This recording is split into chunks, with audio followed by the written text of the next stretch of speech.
예수께서 이 말씀을 하시고 제자들과 함께 기드론 시내 건너편으로 나가시니 그곳에 동산이 있는데 제자들과 함께 들어가시니라.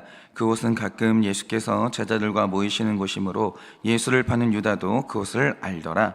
유다가 군대와 대제사장들과 바리새인들에게서 얻은 아랫사람들을 데리고 등과 횃불과 무기를 가지고 그리로 오는지라.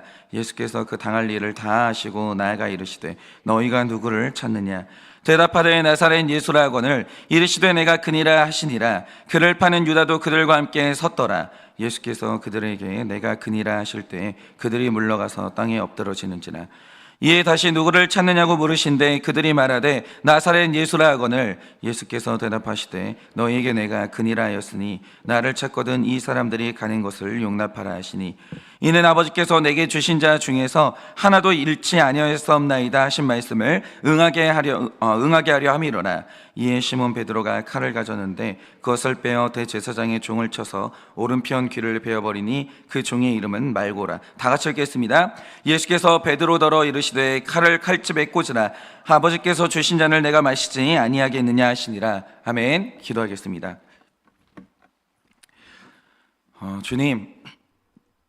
주님이 오늘 고난의 자리로 끌려가신 것이 아니라 자발적으로 들어가셨듯이 오늘 우리도 고난 속으로 끌려가는 것이 아니라 우리는 예수님이 우리를 위해 죽으시고 살아나신 그 고난 속으로 우리 또한 자발적으로 들어갑니다. 하나님, 자발적으로 들어간 그 자리에서 우리는 생명을 발견할 것이고 우리의 길을 발견할 것이고 우리를 향하신 하나님 아버지의 거대한 사랑을 발견할 것입니다. 주님, 믿지 않는 자들에게 고난주간은 단지 슬픈 시간들이지만 우리에게 고난주간은 우리에게 열려진 이 생명으로 들어가는 과정일 뿐이니 오늘 우리가 이 한 주 동안 고난주간을 통과할 때 단순히 우리가 슬픔과 어두움 가운데 무거운 가운데 이 시간을 지나는 것이 아니라 하나님께서 우리에게 남겨주신 생명의 흔적들을 한 발자국 한 발자국 따라가면서 그렇게 주님과 함께 죽고 주님과 함께 다시 사는 이 한 주가 될 수 있도록 은혜를 허락하여 주시옵소서. 주님, 사모합니다. 주님, 말씀하시면 듣겠습니다. 말씀하여 주시옵소서. 예수님의 이름으로 기도드립니다. 아멘. 네, 제가 다시 이제 말씀드리지만 내일까지가 아침 예배가 진행이 되고요. 수요일부터는 이제 아침 예배가 아니라 저녁 8시부터 우리가 현장에서 이제 말씀 사경회로 진행이 됩니다. 그렇게 기억해 주시고 오늘 내일은 이렇게 현장에서 온라인으로 우리 다 같이 그렇게 함께 말씀을 묵상했으면 좋겠습니다. 여러분께서 이제 순서대로 이제 요한복음을 여기까지 큐티하셨으면 오늘 말씀의 이제 맥락을 아마 아실 겁니다. 그게 뭐냐면 전장이죠. 17장에 들어오면 예수님은 기도를 시작하세요. 이제 어떤 기도를 시작하시냐면 그러니까 자신을 위해서 기도하시고 남겨질 제자들을 위해 기도하시고 그들의 식구들을 위해서 기도하시는데, 근데 놀랍게도 이 기도가 얼마나 길었냐면 17장 말씀만 무려 3일을 묵상하게 됩니다. 여러분, 성경에서요 어떤 사람의 기도가 이렇게 한 장 전체로 기록된 예가 없어요. 그런데 이제 요한복음 17장은 예수님의 기도를 기록하는데 한 장 전체를 아낌없이 다 사용하는 거예요. 그러니까 이 기도가 그만큼 중요했다는 거죠. 그러면 이 기도의 내용이 뭐였습니까? 그러니까 이 기도의 내용을 한마디로 말하면 보존해 달라는 거예요. 주님, 보존하시옵소서, 이거죠. 먼저 예수님 자신이 십자가 위로 올라가야 되는데 마지막까지 이 힘든 사명을 감당할 수 있도록 이 사명의 보존을 요청하십니다.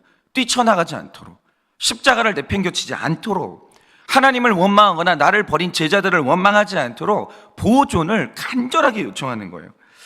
그리고 이제 예수님이 아버지께로 돌아가시게 되면 예수님의 제자들이 자기들끼리 사역을 해야 되는데 이 제자들의 믿음이 보존되게 해달라고, 끝까지 내가 걸어갔던 그 길을 같이 걸을 수 있도록 제자들의 믿음의 보존을 놓고 기도하십니다. 그런데 여러분, 중요한 게 이거죠. 왜 예수님이 이렇게까지 길게 자신의 이 사명이 보존되도록, 그리고 이제 제자들의 사명이 보존되도록 이 보존을 놓고 이렇게 뜨겁게 길게 기도하신 이유가 뭐겠습니까? 이유가 뭐냐면 오늘 말씀의 이 시간이 이제 오기 때문이에요. 우리가 이제 고난주간을 시작하는 오늘부터 18장으로 들어왔는데 18장 1절이 이렇게 시작하고 있습니다. 예수님이 들어오셨다, 이렇게 시작해요. 그러면 자, 예수님이 이제 들어오시는 이 구간, 이제 여기가 어디로 들어오신 겁니까? 예수님의 인생에서, 그리고 구원을 우리가 만약에 받는다라고 하면 우리 인생에서, 예수님의 인생에서 가장 고통스럽고 가장 어두운 시간대를 이 한 번은 통과를 해야 되는데 여기로 이제 완전히 진입하신 거예요. 그러니까 이 17장의 기도라는 것은 18장의 어둡고 고통스러운 시간대를 앞두고 여기에서 내 자신이 보존될 수 있도록, 이것을 견뎌낼 수 있도록 준비 기도를 뜨겁게 하시는 게 17장의 기도였다는 거죠. 18장이 오기 때문에 17장은 기도로 준비를 해야 되는 거예요. 그러니까 예수님이 겪으신 18장의 시간은 곧 우리와 우리 자녀들과 우리 교우들이 다 겪어야 되는 시간인데, 그러기 위해서는 우리도 예수님이 하신 이 준비 기도가 반드시 필요하다는 거죠. 그런데 막상 이제 우리가 18장에 와서 보니까 이 내용이 다른 복음서의 내용하고 구성과 굉장히 다르다는 것을 보게 되는 거예요. 예를 들어서 다른 복음서들이 예수님이 잡히셨던 이 밤을 어떻게 기록하고 있습니까? 그들은 하나같이 여기서 예수님이 느꼈고 당했던 고통에 집중하고 있어요. 그걸 조명하는 거예요. 그러니까 군사들에게 잡히시던 날 제자들이 졸고 있는 가운데 이제 혼자 외롭게 기도하는 예수님을 보여주면서 예수님이 얼마나 외로웠는지 그의 깊은 외로움의 고통을 조명해요. 그리고 예수님이 기도하실 때 피땀을 흘리는 이제 기도를 하는데 그 피땀을 조명하면서 이 기도가 얼마나 고통스러운 기도였는지, 그가 얼마나 무서운 두려움과 이제 사투를 벌이고 있는지 이걸 이제 초점을 맞추는 거죠. 그런데 같은 장소, 같은 사건이 기록된 오늘 말씀이죠. 이 요한복음 18장을 보면 이 장소에서 예수님이 느꼈던 고통은 하나도 기록이 안 돼요. 하나도 기록이 안 돼요. 그러니까 오늘 요한에게 중요한 것은 뭐냐면 예수님이 느꼈고 당했던 고통이 아니라는 거예요. 그러면 요한이 놓치지 않고 포착하고 있는 이 장면, 이 장소의 포인트가 뭐냐? 오늘 요한은요, 예수님의 순환이 시작되는 이 장소에 영적인 의미가 기록되고 있는 거예요. 그냥 이런 거죠. 예수님이 당하는 순환은요, 그 본질이 징계예요. 그러면 예수님이 이제 징계 속으로 들어가게 되는데 이 징계는 어떤 의미를 가지고 있냐라는 거예요. 그러니까 오늘 우리가 이제 어떤 고난을 당한다라고 하죠. 우리가 어떤 일들을 당할 때 사실은 우리가 당하는 고난, 우리가 당하는 모든 이 어려움의 이 본질은 뭐냐면 그 징계라고 보시면 돼요. 그러니까 우리 모두는 다 하나님 앞에 징계를 당하는데, 자, 사람이 죽어요. 어김없이 모든 사람이 죽어요. 그런데 성경은 분명히 말하길 인간이 경험하는 그 죽음의 본질을 뭐라고 하냐? 죄의 싹쓸 죽음이라고 한다는 거죠. 죽음은 자연적인 노화 현상이 아니에요. 죽음은 본질이 징계라고요. 이걸 아셔야 되는 거예요. 그러면 이 징계의 의미가 뭐냐라는 거죠. 이 징계의 의미가 뭐며 이 징계 가운데 뭘 해야 되냐 이거예요. 그래서 오늘 예수님이 들어오신 이 장소가, 이 징계가 시작되는 장소가 뭘 의미하는가? 여러분 다른 복음서를 보시면 오늘 예수님이 들어오신 장소의 이름을 정확히 기록하는데 그 이름이 겟세마네였어요. 그런데 이제 특이하게도 요한은 예수님이 들어오신 이 장소의 이름을 그렇게 기록하지 않아요. 그리고 딱 하나의 명칭으로 부르는데 그 명칭이 뭡니까? 요한은 여기를 동산이다 이렇게 불러요. 그러면 왜 요한은 예수님의 이 징계가 시작되는 이 장소를 굳이 동산이라고 부르는 이유가 뭔가? 이게 굉장히 중요해요. 이게 아주 중요한 의미가 있는데 오늘 요한이 말하는 이 동산을 헬라어로 케포스라고 하는데 이 단어를 히브리어로 번역하게 되면 이걸 간이라는 단어가 되거든요. 그런데 이 간이라는 단어가 처음으로 성경에 등장하는 곳이 어디냐? 그게 창세기 2장 8절인데 이렇게 기록하고 있습니다. 여호와 하나님이 동방의 에덴에 동산을 창설하시고 그 지으신 사람을 동산에 두셨다 이렇게 기록하고 있어요. 그러니까 태초에 하나님께서 사람을 지으시고 사람을 둘 장소를 찾으셨는데 성경을 그 장소를 뭐라고 지칭하느냐? 동방의 에덴에 창설하신 동산이었다 이렇게 얘기를 하는 거예요. 그런데 이 동산의 히브리어가 간인데 이 말씀에서 예수님이 들어오신 동산, 이 케포스와 정확히 같은 뜻을 가진 단어예요. 그러니까 하나님이 태초에 아담을 주셨던 동산에 오늘 예수님이 그 동산 안으로 들어오신 거예요. 그러니까 오늘 요한이 이 동산이라는 단어, 예수님이 진입하신 이 동산에 주목하는 이유가 뭐냐면, 요한복음은 절대로 놓치면 안 되는 중요한 포인트가 있어요. 그게 뭐냐? 요한이 자기가 쓴 이 복음서를 창세기하고 계속 연결시키고 있다는 거예요. 그 증거가 뭐냐? 여러분, 이 창세기가 시작될 때 그 시작을 여는 단어가 뭐냐면 태초에, 이렇게 시작해요. 태초라는 시간대를 지칭하면서 시작한다는 거죠. 그런데 태초라는 독특한 시간대에서 시작하는 성경에는 딱 두 곳밖에 없는데, 처음이 창세기고 나머지 하나가 요한복음이에요. 요한복음이 어떻게 시작합니까? 태초에 말씀이 계셨다, 이렇게 시작한다고요. 그러니까 요한이 예수님의 사명을 바라볼 때 이게 뭘 의미하냐면, 예수님의 사역의 핵심을 뭐라고 봤냐면 우리 비극이 시작된 그 시작을 태초로 보는 거예요. 그런데 하나님이 지으신 인간이 죄로 망가질 때, 그래서 예수님이 오신 이 사역을 뭘로 봤냐?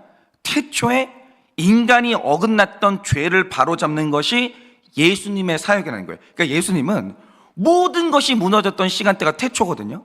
그런데 예수님은 그 태초로 돌아가서 모든 것을 다시 회복시키는 게 예수님의 사역이라는 거죠.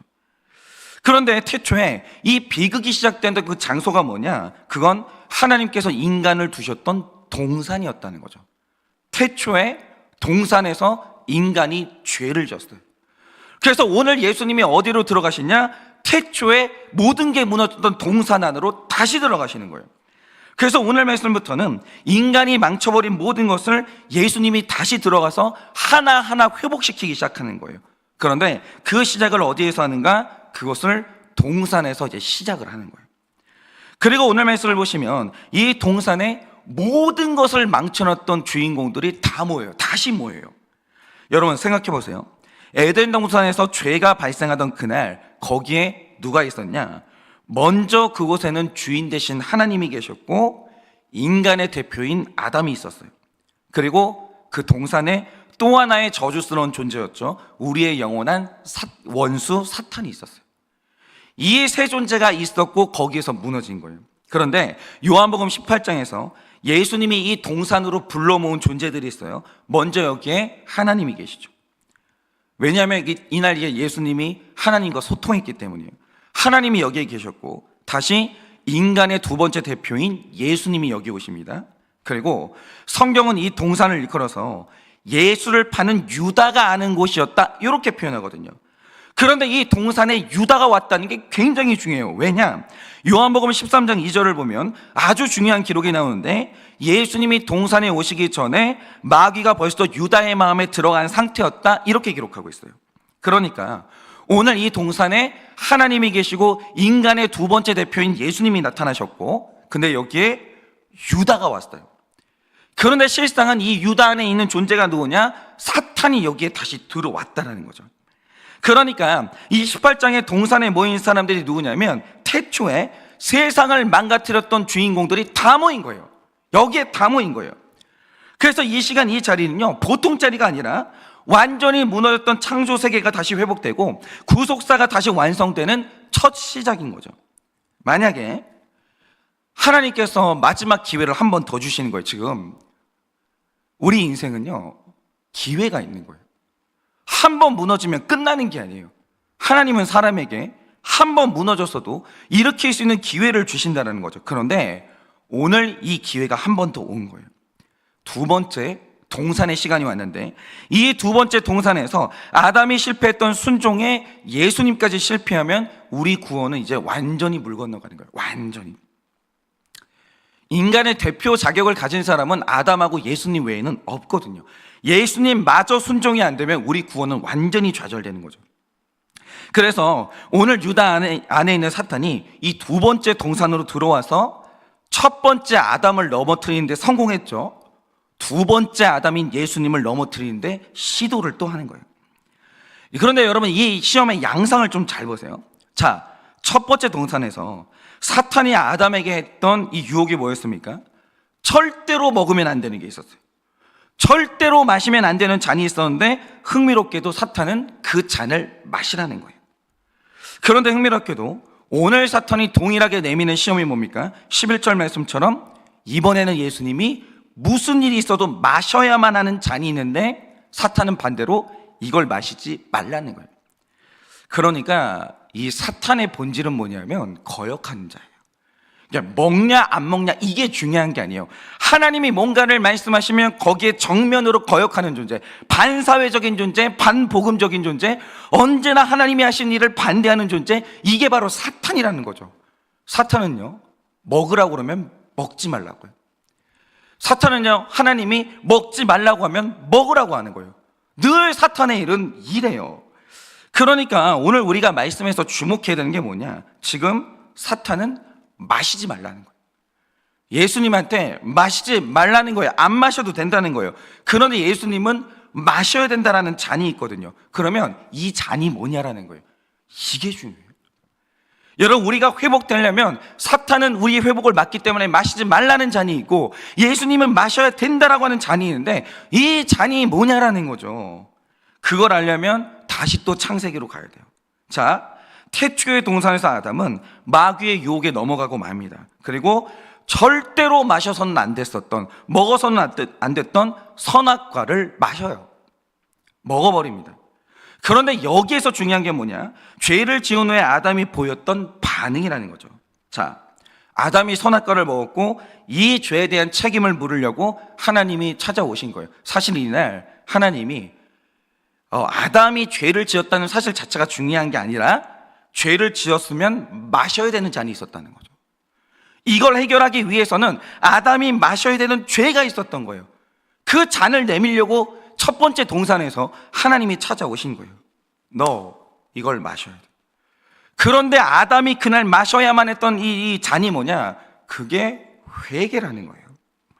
그런데 이날 아담이 보였던 악한 반응이 뭡니까? 그게 바로 책임지기 싫어하는 억울함을 느끼는 거예요. 그러니까 이런 거죠. 많은 사람들이 착각하는 게 뭐냐면, 여러분, 아담이 선악과를 먹었어요. 이게 왜 죄입니까? 이거는 어마어마한 죄인데, 첫째, 하나님이 모든 걸 다 주셨는데 하나만 먹지 말라고 그랬어요. 근데 그 하나까지 가지고 싶어 했어요. 이거는 다 가지고야 말겠다는 탐욕이에요. 탐욕은 무서운 죄예요. 두 번째, 이날 아담이 선악과를 먹었던 동기가 중요한데, 사탄이 말했습니다.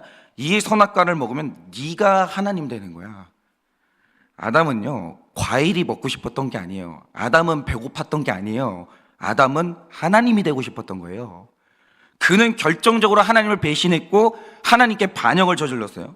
근데 죄를 지었잖아요. 이렇게 큰 죄를 지었는데 이날 타락한 아담에게 나타나는 증상이 뭐냐, 실제로 자기 죄는 객관적으로 이만한데, 이거 지금 제가 이제 팔이 짧으니까 이렇게밖에 표현 못하지만, 우주가 이만하다면 실제로 그의 죄가 이만한 거예요. 진짜 이만한 거예요. 어마어마하게 큰 죄를 지은 거예요. 하나님하고 돌이킬 수 없는 죄를 지은 거죠. 근데 타락한 아담의 이 본질이 뭐냐, 자기가 지은 죄가 실제로 이만한데 내가 지은 죄가 사과 하나만 보이는 거예요. 아니, 주님, 사과 하나 먹은 게 그렇게 잘못된 겁니까? 이렇게 돼요. 이게 타락이에요. 이게 타락. 하나님은 죄가 어마어마하게 크다라고 하는데 우리가 억울하다는 거죠. 징계를 당할 때 억울해요. 이유가 뭐냐, 실제로 그의 죄가 한 사람의 인생을 무너뜨리고 하나님과의 관계를 돌이킬 수 없을 정도로 망가뜨리는 죄인데, 그게 우리는요, 내가 지은 죄가 사과 하나로 보여요. 이게 문제인 거예요. 이게. 그러니까 하나님이 징계의 잔을 내밀 때 억울한 거예요. 아니, 하나님, 내가 먹은 게 과일 하나인데 어떻게 과일 하나 먹었다고 죽습니까? 그리고 내가 죄를 지을 때 진짜 나만 잘못했습니까? 당신이 만든 저 여자, 당신이 만든 창조물인 저 뱀이 나를 유혹했고 결정적으로 당신이 이 선악과를 만들지 않았냐고. 만들지를 마시든가. 아니, 만들어 놓고 유혹을 받았다고 뭐라고 하시냐고. 전부 다 남 탓해요. 그리고 내가 잘못하지 않았다는 게 아니에요. 근데 내가 잘못한 건 뭐냐, 요만한 사과 하나 먹었다는 거예요. 이게 아담이에요. 그러면서 회개하는 게 아니라 억울해하는 거예요. 그러니까 하나님이 회개의 잔을 내밀었는데 그걸 탁 쳐버리는 거죠. 난 그렇게 못하겠다. 억울하다고. 이거는 공평하지도 않고 어떻게 요만한 잘못을 했는데 이만한 징계를 당하냐고. 이게 바로 첫 번째 아담의 실패였던 거예요. 인정이 안 되는 거예요. 그런데 이 징계에 대한 반응으로 억울했던 게 누구의 반응이냐, 이게 아담이 첫 번째가 아니에요. 하나님께서 이 징계의 잔을 내밀었을 때 처음으로 그걸 쳤던 이 존재가 누구냐면 그게 바로 사탄이라는 거예요. 사실 성경을 보면 이 세상이 창조되기 전에 하늘에서 사탄과 하나님 사이에 어떤 일이 있었는지는 계시의 영역이 아니에요. 그건 하나님이 계시를 안 해놨어요. 천지가 창조되기 이전에 사탄은 이미 하나님 앞에서 쫓겨난 상태였어요. 근데 그거를 성경에는 기록을 안 해요. 그러니까 이 사탄의 기원이라는 것은 사실 숨겨진 계시의 영역인데, 확실한 게 뭐냐면 사탄이 언젠가 하나님이 앉으신 하늘 보좌를 탐내다가 창조주를 반역하다가 쫓겨나요. 그런데 이렇게 엄청난 죄를 저지르고 느끼는 사탄의 감정이 뭐냐? 겨우 그걸 가지고 이거예요. 이게 얼마나 무서운 말인지 아세요? 사람이 있잖아요, 자기만 자기 죄의 크기를 몰라요. 그러니까 어떤 사람이 심각한 이 죄의 상태라고 할 때 그 죄의 상태가 뭐냐면 이거예요. 겨우 그걸 가지고 이거예요. 딱 이거예요. 근데 사탄이 한 게 이거예요. 겨우 이걸 가지고. 그러니까 그 생각을 증명하는 감정이 뭐냐? 그게 바로 억울함이라는 거예요. 그러니까 여기에서 중요한 게 뭐냐? 사탄이 죄를 짓고 용서가 박탈되는데 그 이유가 뭐냐면 죄를 지을 수는 있어요. 그러면 징계의 잔을 잘 마셔야 될 거 아니에요. 회개의 잔을 마셔야 될 거 아니에요. 그런데 그가 억울함으로 칼을 뺐다는 거예요. 그런데 이게 두 번째 존재인 아담에게 똑같이 발견되는 거예요. 여러분, 죄라는 것은 특징이 있습니다. 그게 뭐냐면, 자, 하나님의 성품 안에는 한 번 죄를 지었어요. 오늘로 끝, 이게 없어요. 우리가 하나님을 알아야 되는데 하나님의 성품 안에는 신학적인 용어로 유화라는 인격이 있어요. 독특한 인격이에요. 그게 뭐냐면 분노가 풀리는 인격적인 성품이 있다는 거죠. 하나님 안에는 분노가 풀려요. 분노가 없는 분이 아니에요. 예를 들어서 죄가 있는데 그가 죄에 대해서 분노를 못 느낀다? 하나님은 정의로운 하나님이 아닌 거죠. 거룩한 하나님이 아닌 거죠. 그런데 하나님의 독특한 인격 중에 하나가 뭐냐면 화가 풀린다니까요. 그게 이제 하나님은 독특한 거예요. 그런데 죄인이 하나님의 분노를 유화시키는 방법이 뭐냐? 징계를 잘 당하면 돼요. 그러니까 이게 여러분들 이제 자녀를 키우면 느끼실 텐데, 저는 제 딸한테서 제일 싫어하는 게 버릇없는 거예요. 왜 싫어하냐면 기분이 나빠서 그런 게 아니라 얘가 버릇이 없고 도도한 아이로 자라날 때 얘가 당할 고난이 뭔지를 알아요, 제가. 그래서 지금도 정말 애를 써서 교육시키는 게 뭐냐면 버릇없이 행동하는 건 용서를 안 해요. 그냥 지나가 보는 적이 없어요. 얘네한테 도도하면 안 돼. 버릇없으면 안 되는 거예요. 근데 어느 날 한 번은 너무 버릇이 없는 거예요. 너무. 그게 너무 불안한 거예요. 얘가 언제 이렇게 버릇이 없어졌지? 그날 엄청나게 화를 냈어요. 너 이게 뭐 하는 태도야? 아빠는 이게 정말 싫다고. 네가 오늘 나한테 잘못했다고 말하지 않는 이상 너는 오늘 아빠랑 말 한마디 섞지 못한다고. 얘가 깜짝 놀랐어요. 잘못했단 말을 안 하는 거예요. 야, 처음으로 얘랑 저랑 이게 감정싸움, 기싸움을 했다니까요. 굉장히 놀랐어요, 제가. 얘 안에서 드디어 죄성이 나타나는구나. 너무 놀랐어요. 그래가지고 이제 차를 타고 가면서 한마디도 안 했는데 얘는 그게 너무 초조한 거예요. 고통스러웠던 거예요. 가다가 갑자기 얘가 엄청 울더라고요. 근데 울다가 하는 말이 뭐냐면 잘못했습니다 이러는데 갑자기 화가 확 풀려버려요. 그렇지, 잘했어. 그거지. 아빠가 원했던 게 그거라고. 근데 이상해요. 이 아이가 자기가 지은 죄에 대해서 징계를 잘 당하니까 아빠 잘못했습니다 이 말하니까 없어져요. 그게 갑자기 확 풀려버리는 거예요. 이 유화라는 감정 있죠. 이게 하나님의 심정인 거예요. 하나님 안에 이 유화가 있어요. 하나님은 화가 풀리는 분이에요. 그런데 이 징계를 잘 당한다는 게 뭐냐면 징계를 주실 때 이 징계가 맞습니다, 내 죄의 결론이고 내가 책임지면서 회개를 한다. 하나님은 100% 화가 풀려요. 이게 유화예요. 유화. 하나님의 화가 풀린다니까요. 그런데 사탄이 용서를 못 받는 이유가 있어요. 징계를 못 당하는 거예요. 징계를. 이게 문제인 거예요. 자기가 지은 죄보다 내가 당하는 징계가 커 보인다는 거예요. 억울해하는 거예요. 그래서 사탄은 영원 무궁토록 하나님의 화가 안 풀리는 거예요. 사탄이 이게 안 돼요. 회개가 안 되는 거예요. 그러니까 바로 그 죄악된 인식에서 나타나는 감정이 뭐냐? 그게 바로 억울함이라는 거죠. 내가 지은 게 사과 한 알만 한데 어떻게 하나님이 내가 지은 죄가 태산만 하다고 하는가? 이게 인정이 안 되는 거예요. 내가 지은 죄에 비해서 내가 당한 징계가 너무 큽니다. 근데 여러분 성경을 잘 보시면 요거랑 똑같은 말을 했던 사람이 한 명 더 있어요. 그게 가인이에요. 이렇게까지 하셔야 됩니까? 벌이 너무 중요합니다. 이러는 거예요. 늘 이런 식이에요. 그러니까 하나님의 족보가 있고 사람의 족보, 육체의 족보가 있는데 이 육체의 족보에서 태어나는 사람마다 하는 말이 있어요. 그게 뭐냐면 너무하다요. 너무하다. 내가 지은 죄보다 당신이 나에게 내미는 잔이 너무 심하다는 거예요. 늘 이런 식이에요. 아니, 사과 하나를 먹었다고 그 죄의 대가로 평생 땀 흘려 일하라고 하십니까? 너무하다는 거예요. 아무리 생각을 해봐도 나는 피해를 준 적이 없는 것 같은데, 착하게 산 것 같은데 왜 나한테 이런 일이 있습니까? 왜 나한테 이런 사건을 주십니까? 너무하는 거 아닙니까? 억울합니다. 이렇게 나오는 거예요. 그런데 억울하면 어떻게 되는가? 오늘 말씀에 이제 베드로를 보니까 우리 예수님은 잘못한 게 없어 보이는 거예요. 맞죠? 예수님이 무슨 잘못을 했어요? 우리가 잘못했죠. 근데 예수님이 잘못한 게 없어 보이거든요. 그런데 3절을 보면 예수님을 잡겠다고 군대가 오는 거예요. 그러니까 베드로가 볼 때는요, 예수님이 한 일보다 당하는 징계가 너무 커 보이는 거예요. 이 일이 오늘 왜 일어나고 있는지 전혀 모르는 거예요. 베드로가 하나도 모르는 거예요. 예수님은 알거든요, 이 일이 왜 일어나는지. 예수님이 볼 때는 인류가 지은 죄보다 내가 져야 되는 십자가가 훨씬 가벼운 거예요. 그런데 베드로가 볼 때는 내가 지은 죄보다 오늘 몰려오는 군대의 규모가 너무 큰 거예요. 무장한 군인이 오늘 말씀의 규모로 보면 600명이에요. 아니, 예수님이 무슨 죄를 지었다고 600명이 몰려와. 근데 예수님이 볼 때는 이게 과한 게 아닌 거죠. 그리고 손을 보니까 전복 횃불과 무기를 들고 오는데 베드로는 이게 기가 막히고 억울해서 죽겠는 거예요. 뭐야 이게. 그런데 억울한 사람은 10절의 말씀처럼 하나님의 징계를 거부하는 칼이 쓱 나오는 거죠. 그리고 귀를 베어버리는 거예요. 그런데 태초에 아담이 죄를 짓던 날, 죄를 지은 아담에게 하나님이 주신 해결책이 뭐냐? 징계를 당하라는 거예요. 인정을 하라는 거예요. 그런데 첫 번째 우리의 대표 아담이 회개함으로 이 잔을 잘 마셨다면 그날 하나님의 진노는 풀려요. 이게 유화거든요. 하나님은 화가 풀리는 존재예요.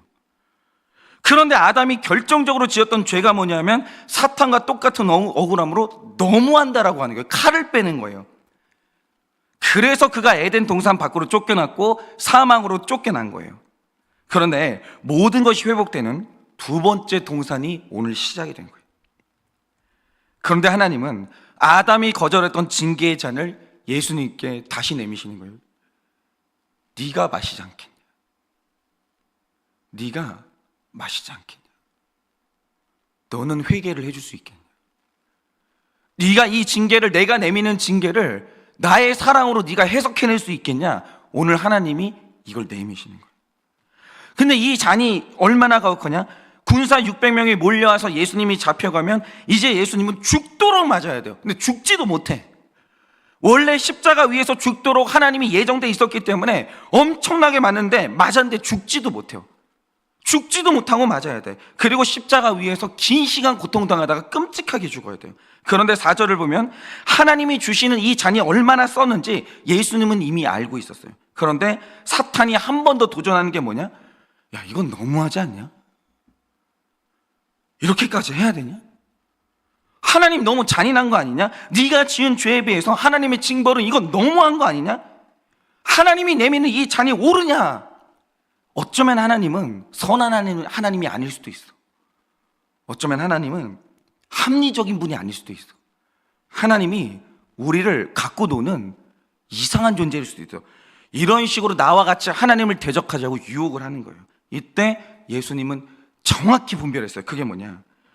여러분, 원래 이 죄를 심판하려면 인간 전체가 싹 다 오늘 지옥으로 들어가야 돼요. 그런데 오늘 사랑의 하나님이 내미시는 징계가 뭐냐? 너 하나 죽으면 내가 다 살릴게. 너 하나 죽으면, 네가 오늘 회개하고 죽으면 내가 모두를 용서할게. 그러니까 예수님이 아담과 다르게 믿은 게 뭐냐? 우리가 지은 죄보다 내 하나님이 내미는 징계가 이렇게 가벼울 수가 있나? 아니, 세상에 나 하나 죽으면 다 살리겠다는 거예요. 이야, 하나님의 은혜가 어마어마하구나. 우리가 만약에 우리가 지은 죄의 징계를 다 받으려면 한 명도 남김없이 다 지옥 가야 되는데, 나 하나 죽으면 다 산다니. 세상에 이런 은혜가 어디 있나? 이걸 있잖아요. 그러니까 내가 지은 죄보다 하나님이 내미는 징계가 훨씬 약하다는 걸 예수님은 정확히 간파해냈어요. 그리고 이 예수님이 내미시는 징계와 십자가를 예수님은 은혜라고 받아들이고 벌컥벌컥 다 마셨어요. 그래서 오늘 예수님이 우리에게 보여주신 게 있죠. 하나님의 징계는 사랑이었다는 거예요. 그분은 100% 옳다는 걸 믿었던 거죠. 그러자 11절을 보면 이 역사적인 날에 예수님이 보여주신 이 구원의 결정이 뭡니까? 11절 말씀에 이렇게 말씀하시고 있죠. 칼을 칼집에 꽂아라. 오늘 하나님이 너에게 주시는 징계는 네가 지은 죄보다 훨씬 가벼운 것이야. 이것은 너를 죽이는 징계가 아니라 너를 살리는 징계인 것이야. 칼을 칼집에 넣어. 그리고 이 징계의 잔을 마시는 거예요. 나를 잡아가라는 거예요. 나를 죄인이라고 부르라는 거예요. 나에게 침을 뱉고 나를 때리라는 거예요. 나를 죽이라는 거예요. 근데 이러면 우리 모두가 산다는 걸 아신 거죠. 그러니까 징계에 대한 예수님의 관점이 뭐냐? 잘 들으세요. 내 죄보다 하나님이 주시는 고난이 훨씬 작아요. 하나님은 100% 옳아요. 그런데 이 믿음으로 회개 가운데 징계의 잔을 마시는 게 뭐냐? 이게 바로 회개라는 거예요. 이게 바로 회개라는 거예요.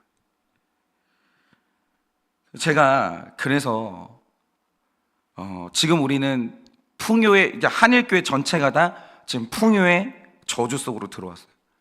그러면 이 풍요의 저주라는 건 뭐냐? 사람이 이루기 시작합니다. 사람이 넉넉해지기 시작합니다. 사람이 인정받기 시작합니다. 그러면 또다시 내 안에 의로움이 몰려와요. 근데 의로움이 몰려오면 그때 일어나는 일이 뭐냐? 예전에 내가 죄인이었을 때는 내 죄가 내 죄의 크기 그 자체로 보였어요. 엄청난 죄를 지었나요? 목사님, 제가 할 말이 없네요. 그러니까 제가 이제 예전에 한창 우리 한일교회 성도님들하고 초창기에 죄를 볼 때 죄가 딱 처음 보였던 그날 제일 많이 들었던 말이 있어요. 그게 뭐냐면, 목사님, 제가 할 말이 없어요. 목사님, 제가 입이 다물어져요. 제가 누구를 비난을 못 하겠어요. 이 말을 제일 많이 들었어요. 제일 많이. 목사님, 저는 할 말이 없어요. 저는 죄인이에요.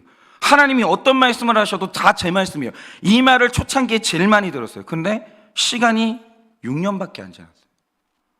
근데 갑자기 들리는 말들이 뭐냐? 또 자기 이 의로움이 살아났어요. 내 죄가 또다시 사과 한 알 만해 보이는 거예요. 목사님, 저는 언제까지 이런 말을 들어야 돼요? 내 죄가 드러나서 그 아내가 나에 대해서 잔소리를 했어요. 목사님, 5년 들었으면 잔소리 많이 들은 거 아니에요? 저 여자도 그만해야 되는 거 아니에요? 저 남자도 좀 이제 그만해야 되는 거 아니에요? 목사님, 너무하는 거 아니에요, 이건? 이런 말들이 곳곳에서 들리기 시작해요. 목사님, 제가 언제까지 이렇게 답답하게 살아야 돼요? 아니, 우리는 언제까지 이 지긋지긋하게 회개나 하고 살아야 돼요? 이런 말들이 계속 들리는 거죠. 계속. 이게 뭐냐?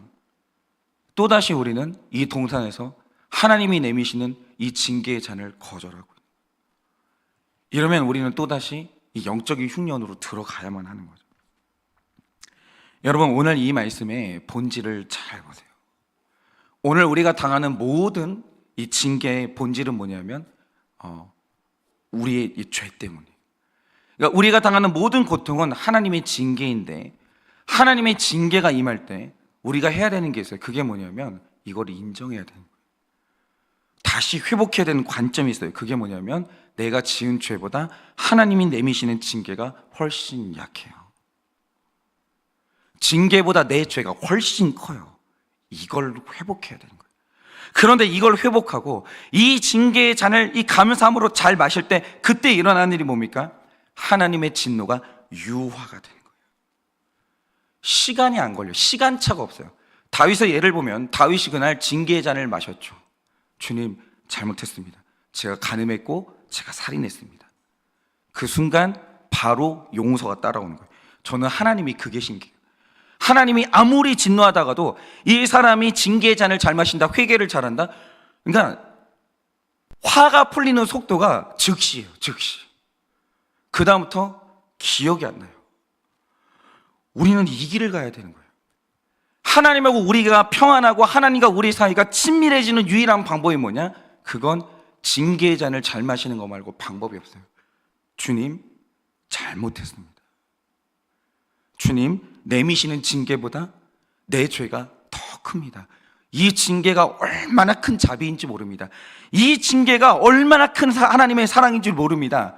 여러분, 이렇게 이 징계의 잔을 잘 마시면 하나님이 우리를 향해서 유화되는 거예요. 더 이상 화가 없는 거예요. 우리에게 쏟으실 진노가 없어지는 거예요. 우리 가게에 흐르는 저주가 그때 끊어지는 거예요.